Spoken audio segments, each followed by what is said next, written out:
हाय दोस्तों, नमस्कार।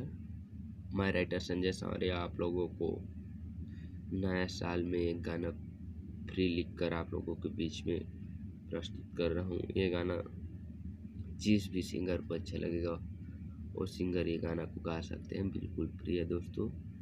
गाना है, सैड सॉन्ग भी है, लव सॉन्ग भी है, नया साल का है। बाकी जो ये गाना है वो नया साल का है। तो दोस्तों, ये गाना आपको कैसे लगेगा कमेंट बॉक्स में लेकिन ज़रूर बता दीजिएगा, और कुछ कमियां रहेगा तो और बता दीजिएगा। तो गाना का जो मेन तर्ज है, नाम है नया साल मनावा तानी। तो मुखड़ा है इसका, केहू नइखे हमरा साथ, छोड़ले सभे हाथ। केहू नइखे हमरा साथ, छोड़ले सभे हाथ। अलविदा कहतानी 19 के दर्द सही के, नया साल मनावा तानी लभर से दूर रही के। नया साल मनावा तानी दूर लभर से रही के। दोस्तों, ये गाना पूरा है, इसका पहला अंतरा लिखे हैं आप।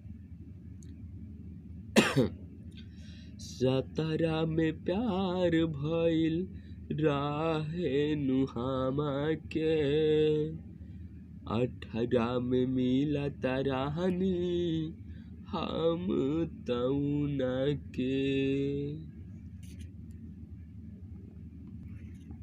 सुनी भैया, 17 में प्यार भइल राहे नुहामा के,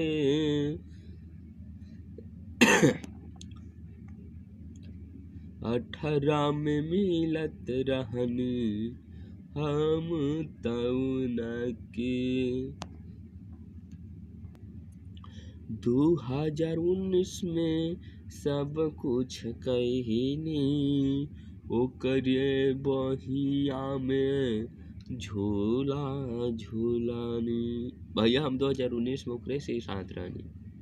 17 में हमरा के प्यार भइल रहे, 18 में ओकरा से मिलत रहनी, 2019 तक हम साथ रहनी। तो कितना दिन साथ रहनी? 19 में चलनी नवंबर तक हाथ ओकरा धरी के।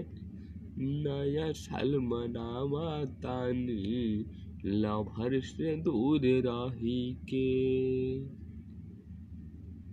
नया साल मनावा तानी लभर से दूर रही के। दूसरा अंतर है, नजरिया तहम से ऊ फेरले, ग्रीटिंग कार्ड नहीं ऊ भेजले। भैया, जब 20 के करीब आवता, 20 लगने वाला है, तो का कइल बाबू?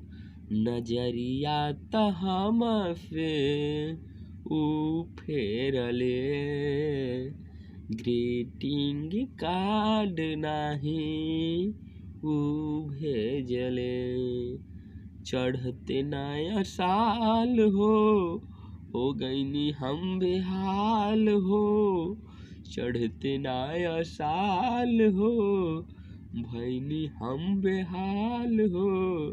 रोवतानी बियार के बटल धर के। नया साल मनावा तानी लभर से दूर रही के।